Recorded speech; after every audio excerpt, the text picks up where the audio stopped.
Alexandra, frage die Karten, zeigen mir einen Weg. Hallo zusammen, ihr Lieben, wir schauen uns heute an, was kommt unerwartet auf uns zu, mit was rechnen wir nicht. Und ich bin gespannt.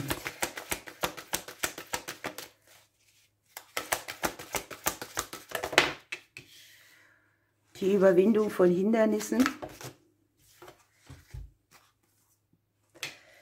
das Loslassen, die Führung und die Erleuchtung.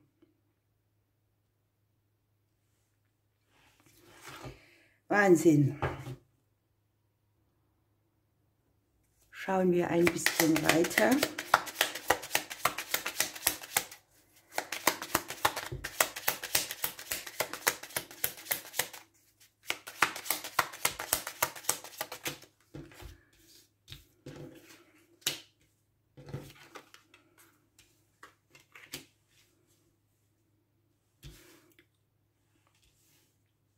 Ich wollte eigentlich 3 nehmen, aber die sind mir rausgefallen.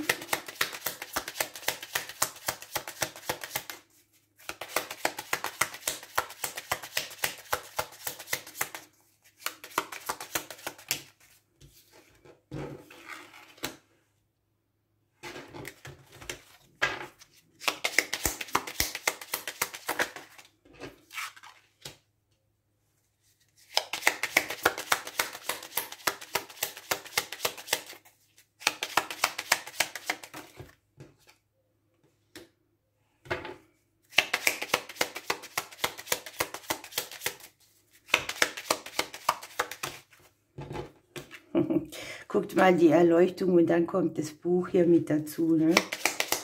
Die ganzen Erfahrungen, das Wissen. Ich sage euch gleich mehr, ich möchte erst die Karten voll auslegen.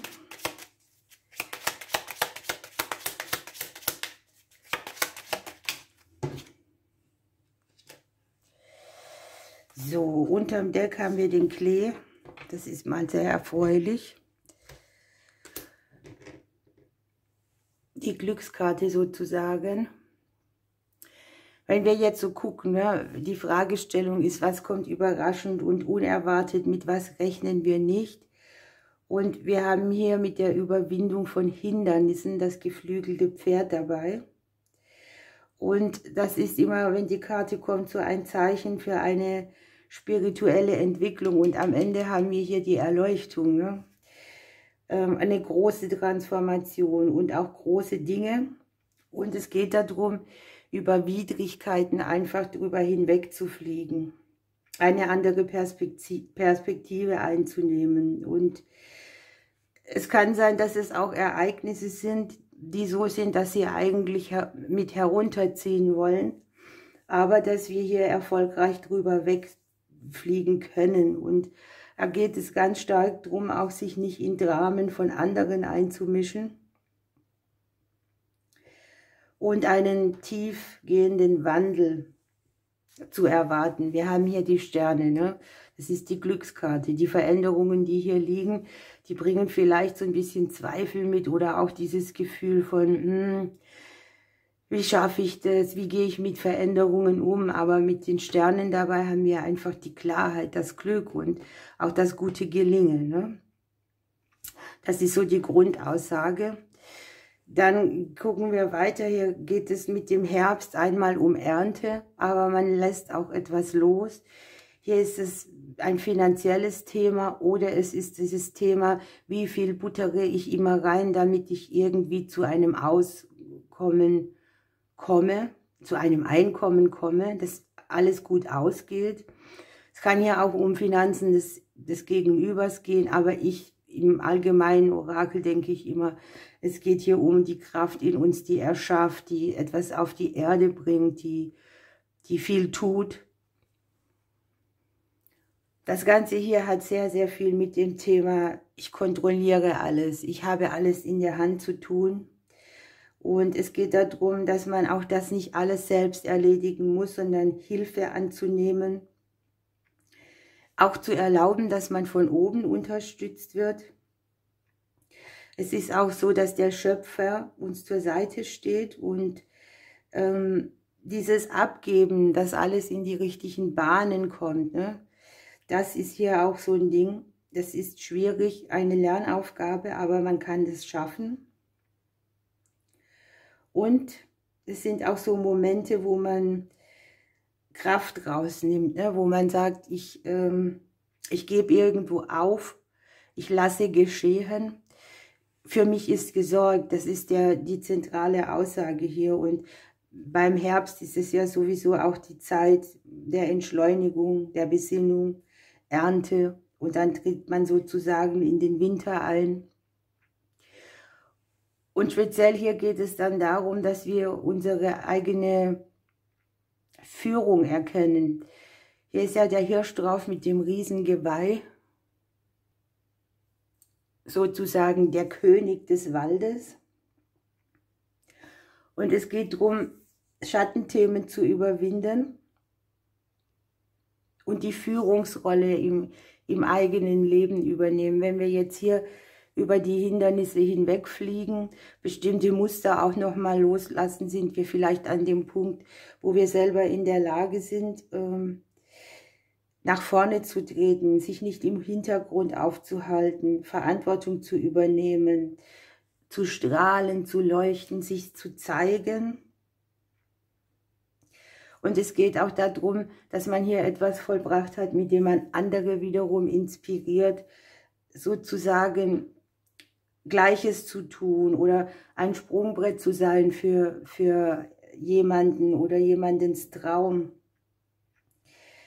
Man hat hier sehr, sehr viel mehr Führungsqualität als bislang gedacht, vermute ich mal. Von sich selbst gedacht. Vielleicht sehen es andere so, aber wir selber eben nicht. Und guckt mal, hier ist die Sonne, ne? Hier hat man im Prinzip die beste Energie für etwas, aber man stresst sich auch damit, ne? Und hier darf man ins Licht oder ins Rampenlicht treten. Dann haben wir hier einen Prozess durch, einen Kampf beendet, der eine große Erfahrung mitbringt. Man hat vielleicht auch ein Familienthema überwunden und hier ist die Erleuchtung. Denkt immer an den Anfang dran, ne? Da ist man so dran, wo man bei seiner Entwicklung, die wir ja hier vorhaben als Ausgangspunkt, da ist das Bewusstsein erweitert, da versteht man die Welt besser, man versteht die Zusammenhänge und kann die Facetten zusammen betrachten.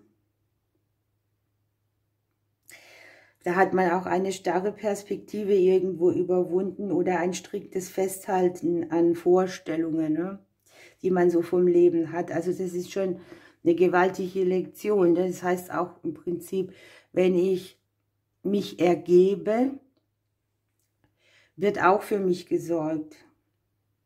Und hier sind Sachen, hier guckt man hinter den Horizont. Also hier ist eine Bereicherung zu sehen. Eine Sache, die plötzlich verstanden wird oder erkannt werden darf, sagt man so, ja, erkannt werden darf. Man ist praktisch über seine begrenzte Wahrnehmung hinausgeflogen und hat das kosmische Bewusstsein ein bisschen mehr entwickelt. Also hier ist auch Entspannung, Freiheit, Unbeschwertheit. Und man weiß, was einem im Leben zusteht und welche unfassbaren Möglichkeiten es doch gibt. Ja, ein Wahnsinn und das fürs Kollektiv, ne? Welches Krafttier geht hier noch mit?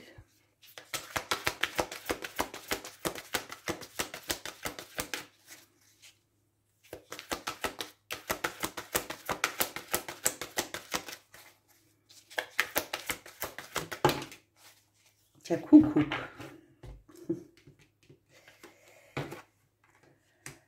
Die Selbsterkenntnis. Hier geht es um die Wahrnehmung. Man kennt ja das Kuckucksei, das hier im Nest irgendwo liegt. Und man spürt, dass irgendetwas nicht stimmt. Mit dem Kuckucksei hat man praktisch etwas übernommen, eine Aufgabe, ein Verhalten, für das man für etwas, was man nicht selbst gewollt hat, Verantwortung übernimmt. Man hat sozusagen etwas aufgehalst bekommen. Und es ist natürlich auch so, dass es immer wieder Sachen, Menschen, Situationen gibt, wo die Täuschung dahinter ist. Also das ist so das Grundprinzip. So, es geht darum, im Prinzip eine Chance wahrzunehmen, bei der wir eine eingeschlagene Richtung korrigieren und uns neu ausrichten, auch wenn sie hier mit Hindernissen verbunden ist. Wir fliegen da einfach drüber. Es geht natürlich auch darum, Grenzen zu ziehen. Gesunde Grenzen. Und auch zu wissen, es ist nie zu spät. Hier liegt ja der Klee dabei, ne? Das ist vielleicht auch so ein Moment, wo man die Dinge auf einem kurzen Weg ganz schnell erkennt und auch ganz schnell handelt. Und dass das vielleicht kleiner oder von geringerem Aufwand ist, als wir das zunächst vermuten. Oder einfacher, ne? Wir fliegen hier über die Hindernisse drüber und hier am Ende denken wir vielleicht, meine Güte, warum haben wir das nicht schon längst so gemacht, ne? Wir nehmen noch eine Rune, dann lassen wir das so stehen.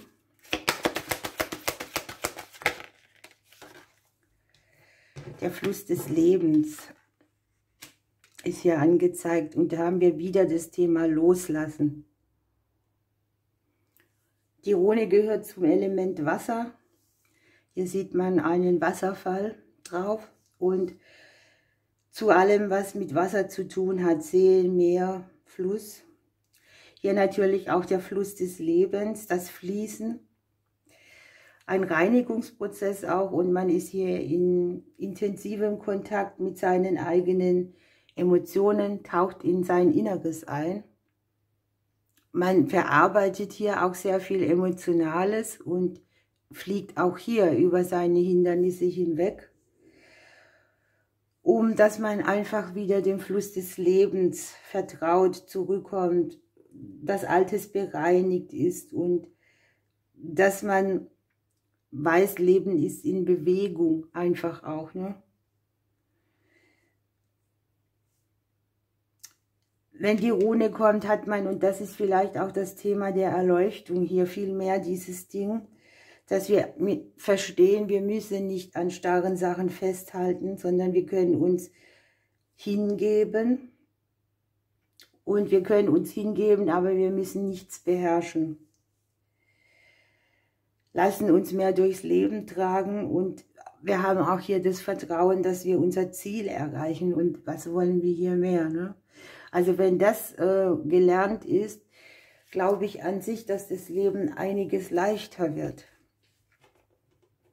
Ihr Lieben, ich wünsche euch eine schöne Zeit. Ich drücke euch. Bis bald.